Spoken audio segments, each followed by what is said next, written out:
आज का पाठ भजन संहिता 6 से है। आज का पाठ परमेश्वर के लोगों के पापों के लिए पश्चाताप की बात करता है। अर्थात जब परमेश्वर के लोग पाप करते हैं तो उन्हें दंड का सामना करना पड़ता है और उन्हें परमेश्वर के पास आकर पश्चाताप करना चाहिए। यह उस दंड की प्रकृति के बारे में बताता है। यह दंड के हटने तक पश्चाताप की भी बात करता है। यह परमेश्वर के वाचागत प्रेम पर भरोसा करते हुए तत्परता की भावना के साथ पश्चाताप की भी बात करता है। यह किए गए पापों के लिए दुख और पछतावे के साथ पश्चाताप की भी बात करता है। यह उस पश्चाताप के परिणामों के बारे में भी बताता है। तो यह क्या कहता है? आज हम इसका अन्वेषण करेंगे और इसके अनुग्रह को साझा करेंगे। सबसे पहले यह हमें बताता है कि जब परमेश्वर के लोग पाप करते हैं तो परमेश्वर का अनुशासन उन पर आएगा और उन्हें उसके पास आकर पश्चाताप करना होगा। आज का पाठ भजन संहिता 6:1 कहता है, हे यहोवा, अपने क्रोध में मुझे न डांट और अपने क्रोध में मुझे न डांट। हे यहोवा, अपने क्रोध में मुझे न डांट और अपने भयंकर क्रोध में मुझे न डांट। जैसा कि हमने पिछले भजनों में देखा है, हमने यीशु मसीहा के बारे में सीखा है जो हमें पाप, मृत्यु और विनाश से बचाने के लिए इस धरती पर आते हैं। कुछ लोग पूछ सकते हैं, तो क्या इसका मतलब यह है कि परमेश्वर के लोग आजादी से पाप कर सकते हैं और जब तक वे इस धरती पर रहते हैं तब तक जीवित रह सकते हैं? आज का पाठ इस प्रश्न का उत्तर यह कहकर देता है कि जब परमेश्वर के लोग पाप करते हैं तो परमेश्वर का अनुशासन आएगा और परमेश्वर के लोगों को उसके पास आकर पश्चाताप करना होगा। ऐसा क्यों है? क्योंकि परमेश्वर एक ऐसा प्राणी है जो बहुत क्रोधित है, पाप को अनुशासित करता है और यहाँ तक कि पाप का न्याय भी करता है। नहीं, परमेश्वर पाप के साथ सहअस्तित्व में नहीं रह सकता, न ही वह पाप को अनदेखा कर सकता है। दूसरे शब्दों में, परमेश्वर एक ऐसा प्राणी है जो क्रोधित होने, पाप को अनुशासित करने और उसका न्याय करने के लिए बाध्य है। क्या ऐसा नहीं है? परमेश्वर ने पाप को कितनी गंभीरता से लिया होगा कि उसने अपने इकलौते पुत्र को भेजा, यहाँ तक कि अपना लहू बहाने और क्रूस पर मरने के लिए भी। इसलिए परमेश्वर हमें बताता है कि जब हम उसके लोग पाप करते हैं तो हमें उसके पास जाना चाहिए और पश्चाताप करना चाहिए। भले ही परमेश्वर के क्रोध या गुस्से से कोई सजा न मिले, फिर भी परमेश्वर के लोगों को कोई भी पाप करने पर परमेश्वर के पास जाना चाहिए और पश्चाताप करना चाहिए। और तो और अगर परमेश्वर उस पाप के कारण क्रोधित है और अगर उसने हमें अनुशासित किया है तो परमेश्वर के लोगों को उसके पास जाना चाहिए और पश्चाताप करना चाहिए। हे परमेश्वर, मुझे क्षमा कर, पापी। हमें पश्चाताप करना चाहिए और कहना चाहिए, कृपया इस सेवक के पाप पर दया करें और अपना क्रोध और गुस्सा दूर कर दें। कृपया इस सजा को हटा दें। दूसरा, जब परमेश्वर के लोग पाप करते हैं तो परमेश्वर का अनुशासन उन पर आता है और यह पद उस अनुशासन के विभिन्न पहलुओं के बारे में बताता है। आज का पाठ भजन संहिता 6:2 कहता है, हे यहोवा, मुझ पर दया कर क्योंकि मैं थका हुआ हूँ। हे यहोवा, मुझे चंगा कर क्योंकि मेरी हड्डियां कांप रही हैं। हे यहोवा, मुझ पर दया कर क्योंकि मैं थका हुआ हूँ। हे यहोवा, मुझे चंगा कर क्योंकि मेरी हड्डियां कांप रही हैं। यहाँ मैं थका हुआ हूँ और मेरी हड्डियां कांप रही हैं वाक्यांश दर्शाते हैं कि परमेश्वर के पापी लोग परमेश्वर के अनुशासन के कारण गंभीर बीमारी से ग्रस्त हैं। उदाहरण के लिए, अगर हमें कैंसर हो जाए तो हम उनके शरीर को क्षीण होते, उनके शरीर का तापमान गिरते और यहाँ तक कि उनकी हड्डियां कांपती हुई देखेंगे। हालांकि यह एक पर्यायवाची है जो पाप करने वाले परमेश्वर के लोगों पर आने वाले परमेश्वर के अनुशासन के सभी पहलुओं को दर्शाता है। दूसरे शब्दों में, जब परमेश्वर के लोग पाप करते हैं तो परमेश्वर का अनुशासन आता है। यह अनुशासन किसी गंभीर बीमारी के रूप में प्रकट हो सकता है, जैसा कि आज के पाठ में है, या किसी व्यावसायिक विफलता, विदेशी राष्ट्रों के आक्रमण, मानव उत्पीड़न, प्राकृतिक आपदा, या यहाँ तक कि किसी राह चलते व्यक्ति के टेलीफोन के खंभे के गिरने और उससे टकराने के रूप में भी। बहरहाल, जब परमेश्वर के लोग पाप करते हैं तो यही अनुशासन उन पर आ सकता है। इसलिए जब परमेश्वर के लोग पाप करते हैं तो उन्हें परमेश्वर के पास जाकर सच्चे मन से प्रार्थना करनी चाहिए। हे परमेश्वर, मुझ पर दया करो और मुझ पर करुणा करो। मेरा शरीर कमजोर है, इसलिए मैंने फिर से पाप किया है। कृपया मुझे क्षमा करें। हे परमेश्वर, इस अनुशासन को हटाओ और मुझे चंगा करो। मुझे पुनर्स्थापित करो। हालांकि समस्या यह है कि जब हमारे जीवन में आपदाएं, दुर्भाग्य या अन्य नकारात्मक घटनाएं घटती हैं तो हम कभी कभी उन्हें संयोग मानकर अनदेखा कर देते हैं और उन्हें परमेश्वर के अनुशासन के रूप में पहचानने में विफल हो जाते हैं। उदाहरण के लिए, अगर मेरे बच्चे के साथ कुछ बुरा होता है तो यह परमेश्वर का अनुशासन हो सकता है। कुछ विश्वासी इस बात से अनजान कारण और समाधान के लिए कहीं और देखते हैं। यह आवश्यक रूप से बुद्धिमानी नहीं है, क्योंकि इस पृथ्वी पर हम जो कुछ भी अनुभव करते हैं वह परमेश्वर के शासन और शासन के अधीन होता है। इसलिए जब मेरे साथ कुछ बुरा होता है तो मुझे खुद को परखना चाहिए और पूछना चाहिए, क्या यह मेरे द्वारा किए गए किसी गलत काम के लिए ईश्वर का दंड हो सकता है। मुझे ईश्वर के पास जाकर प्रार्थना करनी चाहिए, हे ईश्वर, आप ऐसा क्यों कर रहे हैं? आप मुझे यह बीमारी क्यों होने दे रहे हैं? आप मुझे यह बुरा क्यों होने दे रहे हैं? ऐसे मामलों में ईश्वर अक्सर मेरे दोषों को उजागर करते हैं और उन्हें जागृत करते हैं, जिससे मुझे पश्चाताप की ओर अग्रसर होना पड़ता है। तीसरा, यह बताता है कि हमें कब तक पश्चाताप करना चाहिए। आज का पाठ भजन संहिता 6:03 कहता है, हे प्रभु, मेरा प्राण कांप रहा है, कब तक? हे प्रभु, मेरा प्राण कांप रहा है, कब तक? यहाँ कब तक वाक्यांश इंगित करता है कि दाऊद ने पश्चाताप की प्रार्थना 1 या 2 बार नहीं बल्कि बहुत समय पहले की थी। ज्यादातर लोग कहते हैं कि वे अपने पापों का पश्चाताप करते हैं, लेकिन वे अक्सर 1 या 2 बार हल्का फुल्का रोते हैं और फिर हार मान लेते हैं। बिना किसी आंसू या नाक बहने के, बिना किसी दुहक या विलाप के, वे बस 1 या 2 बार पश्चाताप करने का दिखावा करते हैं और फिर खुद से संतुष्ट होकर कहते हैं, बस बहुत हो गया, और रुक जाते हैं। हालांकि इसे सच्चा पश्चाताप नहीं माना जा सकता। ऐसा इसलिए है क्योंकि पश्चाताप आत्मसंतुष्टि के लिए नहीं बल्कि तब तक होता है जब तक परमेश्वर हम पर दया करके हमारे पापों को क्षमा नहीं कर देता। यानी जब तक परमेश्वर मेरे पापों की सजा नहीं हटा देता, नहीं, जब तक परमेश्वर मेरे पश्चाताप के जवाब में मुझ पर दया नहीं करता और कहता है, बस बहुत हो गया, और मुझे रोक नहीं देता। तो मुझे कब तक पश्चाताप की प्रार्थना करनी चाहिए? जब तक मेरी आत्मा थक न जाए, जब तक मेरी आत्मा कांप न जाए, नहीं, जब तक मेरे पापों की सजा पूरी तरह से दूर न हो जाए।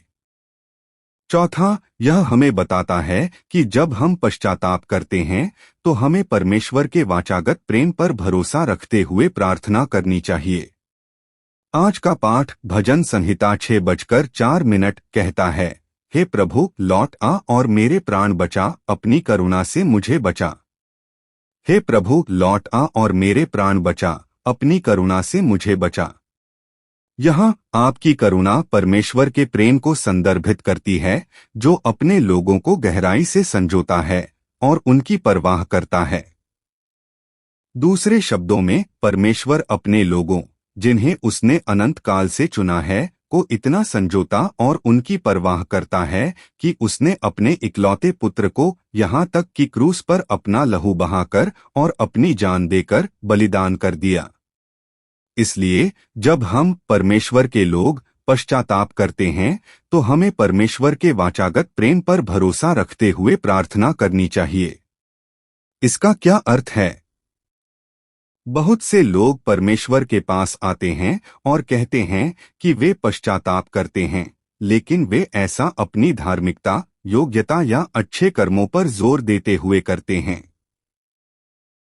वे सोचते हैं, मैंने इतनी लगन से सेवा की है, इसलिए परमेश्वर मुझे इस स्तर के पाप के लिए क्षमा करेंगे। कुछ लोग परमेश्वर के पास जाकर पश्चाताप करते हैं, यह कहते हुए, क्योंकि मैं आराधना करने के लिए इतनी दूर जाता हूँ, इसलिए वह मेरे इस स्तर के पाप को नजरअंदाज कर देंगे, क्योंकि मैं इतना चढ़ावा चढ़ाता हूँ। हालांकि यह पश्चाताप परमेश्वर के वाचागत प्रेम पर भरोसा रखते हुए किया जाना चाहिए, जो हमारी बहुत परवाह करते हैं और हमें बहुत प्यार करते हैं।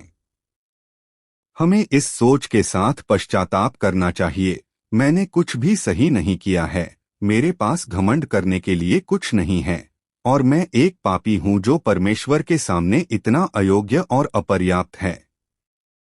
नहीं, क्योंकि परमेश्वर मेरी इतनी परवाह करते हैं और मुझसे इतना प्यार करते हैं, इसलिए वह निश्चित रूप से मेरे पश्चाताप को स्वीकार करेंगे। परमेश्वर, आप मुझसे इतना प्यार और स्नेह करते हैं। आप मुझसे कितना प्यार और स्नेह करते होंगे कि आपने अपने इकलौते बेटे को दे दिया और उसे क्रूस पर मरने के लिए भेज दिया, अपना खून बहाया।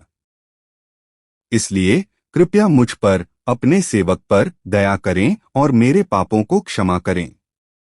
नहीं, मुझे विश्वास है कि परमेश्वर निश्चित रूप से मेरे पापों को क्षमा करेंगे और इस दंड को हटा देंगे। हमें इस विश्वास और दृढ़ विश्वास के साथ आगे बढ़ना चाहिए कि नहीं, क्योंकि हमारा परमेश्वर मुझसे बहुत प्यार करता है और मुझे बहुत प्यार करता है, वह निश्चित रूप से मेरे सभी पापों को क्षमा कर देगा और मेरे विरुद्ध सभी दंड हटा देगा।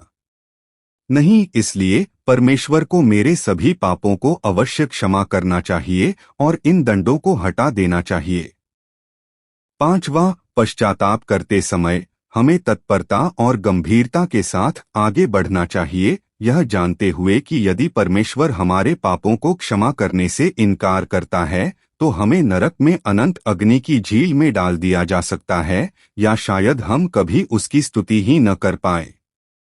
आज का पाठ भजन संहिता 6:05 कहता है, क्योंकि मृत्यु के बाद तेरा स्मरण नहीं रहता, नरक में कौन तेरा धन्यवाद करेगा। क्योंकि मृत्यु के बाद तेरा स्मरण नहीं रहता, नरक में कौन तेरा धन्यवाद करेगा। यहाँ मृत्यु और नरक का प्रयोग एक दूसरे के स्थान पर किया गया है, जो मृत्यु के क्षेत्र नरक में अग्नि की झील को संदर्भित करता है।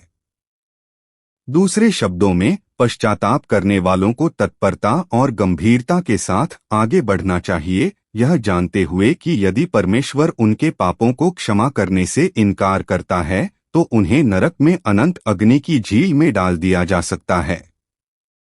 इसके अलावा हमें इस भय के साथ आगे बढ़ना चाहिए कि यदि हम स्वयं उस अनंत अग्नि की झील में गिर जाते हैं तो हम परमेश्वर को याद नहीं कर पाएंगे, उसका आभार नहीं मान पाएंगे या उसकी स्तुति नहीं कर पाएंगे। दूसरे शब्दों में, हमें इस पाप की भयावहता और भयावहता को समझते हुए इसी हताशा, गंभीरता और भय के साथ आगे बढ़ना चाहिए। नहीं, अगर परमेश्वर हमारे पापों को क्षमा नहीं करता और हम उस अनंत अग्नि झील में गिर जाते हैं, और अगर हम वहां गिर जाते हैं और फिर कभी परमेश्वर की स्तुतियां धन्यवाद नहीं कर पाते, तो यह कितना भयावह और हृदय विदारक होगा। इसलिए इसी गंभीरता और हताशा के साथ हमें प्रार्थना करनी चाहिए कि परमेश्वर हमारे पापों को क्षमा करें और इस दंड को हटा दें। छठा, यह पश्चाताप की गहराई के बारे में बताता है। आज का पाठ भजन संहिता 6:06 कहता है, मैं कराहते कराहते थक गया हूँ, हर रात मैं अपना बिछौना तैराता हूँ, मैं अपने बिछौने को आंसुओं से भिगोता हूँ। मैं कराहते कराहते थक गया हूँ। हर रात मैं अपना बिछौना तैराता हूँ, मैं अपने बिछौने को आंसुओं से भिगोता हूँ। यहाँ थका हुआ शब्द का अर्थ थका हुआ और थका हुआ है। यहाँ तैरता शब्द का अर्थ तैरना भी है, और यहाँ भीगना शब्द का अर्थ पिघलना, विलीन होना है।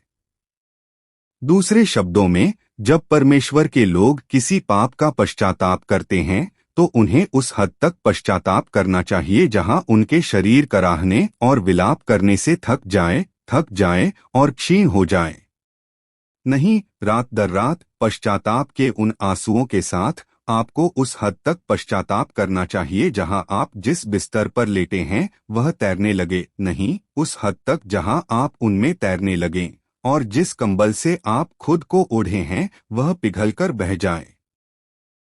हालांकि कुछ लोग कहते हैं कि वे पश्चाताप करते हैं, लेकिन वे इसे बहुत औपचारिकता से करते हैं और केवल एक बहुत ही संक्षिप्त क्षण के लिए। यह कहना मुश्किल है कि वे पश्चाताप के लिए प्रार्थना भी कर रहे हैं या नहीं। कुछ लोग हैं जो पश्चाताप करने का दावा करते हैं और कहते हैं कि भगवान, क्या इतना ही काफी है? मुझसे और कुछ मत मांगिए। मैंने अपनी पूरी कोशिश कर ली है। मैं सचमुच अब और पश्चाताप नहीं करूंगा। लेकिन आपको पश्चाताप के लिए कैसे प्रार्थना करनी चाहिए? दिन दर दिन, रात दर रात पश्चाताप के उन आंसुओं के साथ आपको उस हद तक पश्चाताप करना चाहिए जहां आप जिस बिस्तर पर लेटे हैं वह तैरने लगे, नहीं उस हद तक जहां आप जिस कंबल से खुद को ओढ़े हैं वह पिघल जाए। नहीं, इसलिए भगवान यह देखकर द्रवित हो जाते हैं और कहते हैं, मेरे बच्चे, अब इसे बंद करो नहीं। आपको यह तब तक करना होगा जब तक कि सजा पूरी तरह से समाप्त न हो जाए। सातवां, यह कहता है कि पश्चाताप करते समय व्यक्ति को ऐसे पाप के लिए आक्रोश, क्रोध और दुख महसूस करना चाहिए।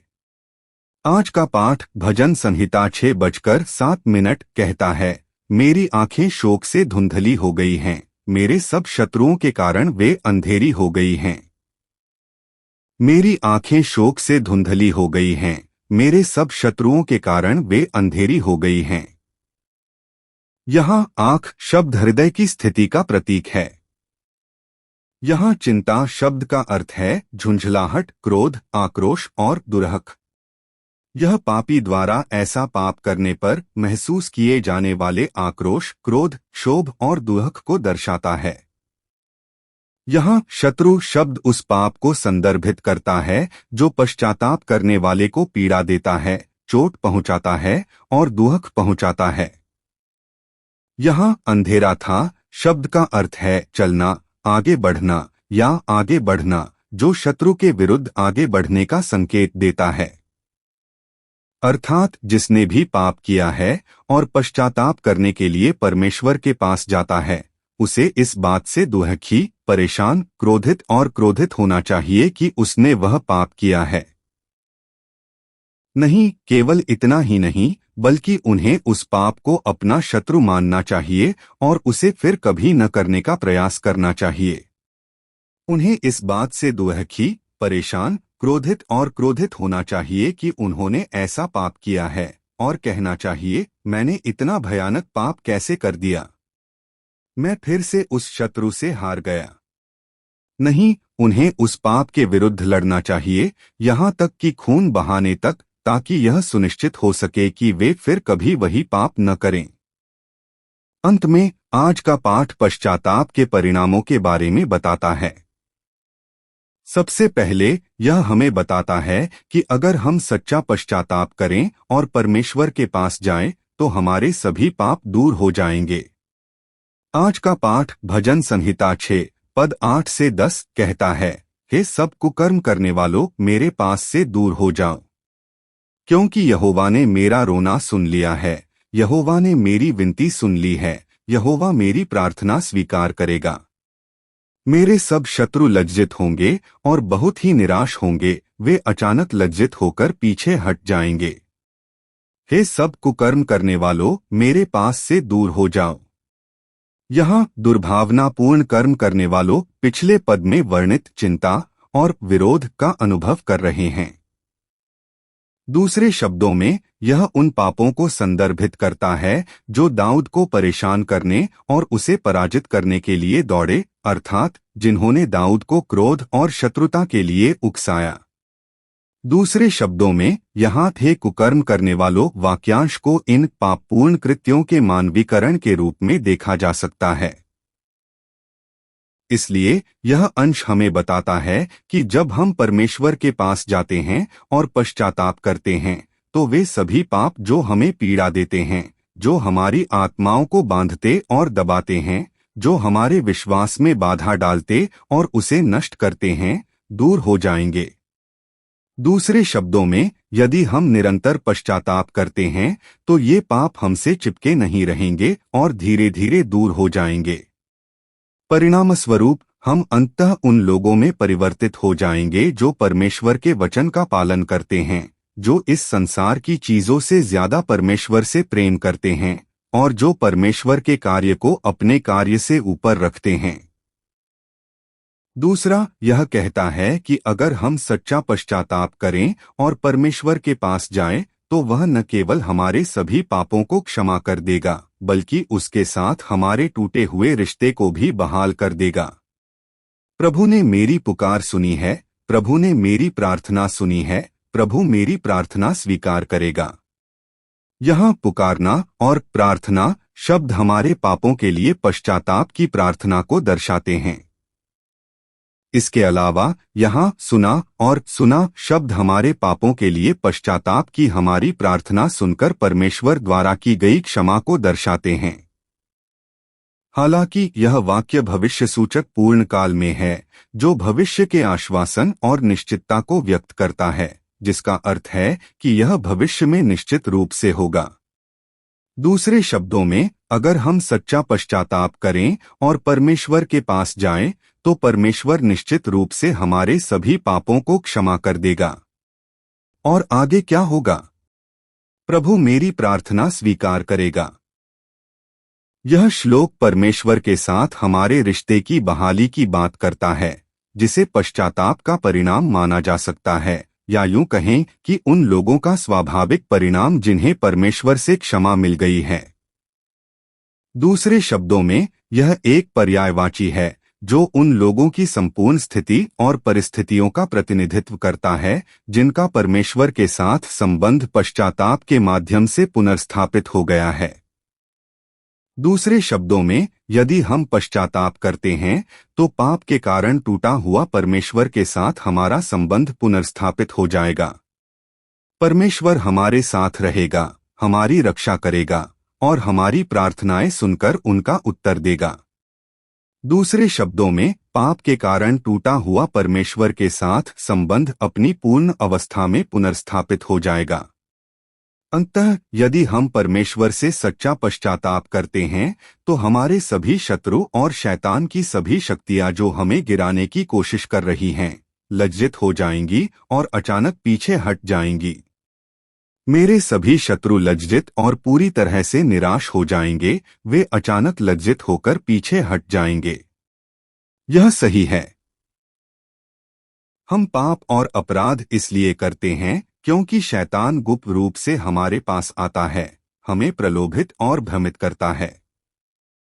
उदाहरण के लिए हम देख सकते हैं कि शैतान आरंभ में अदन की वाटिका में हमारे पूर्वज आदम के पास आया, गुप्त रूप से उसे प्रलोभित और भ्रमित किया, जिससे वह परमेश्वर और पाप से विमुख हो गया। इसी तरह हम परमेश्वर से विमुख होकर पाप करते हैं। इसका कारण इस शैतान के गुप्त प्रलोभन और भ्रम है।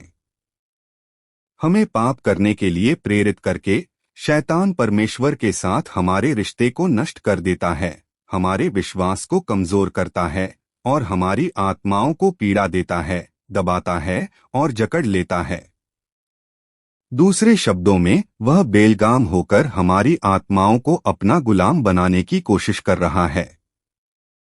हालांकि यह शत्रु शैतान भी अचानक कांपता और शर्मिंदा होकर पीछे हट जाएगा, यह जानते हुए कि अगर हम सचमुच परमेश्वर के पास आए और पश्चाताप करें तो उसके अपने धोखे और प्रलोभन काम नहीं करेंगे।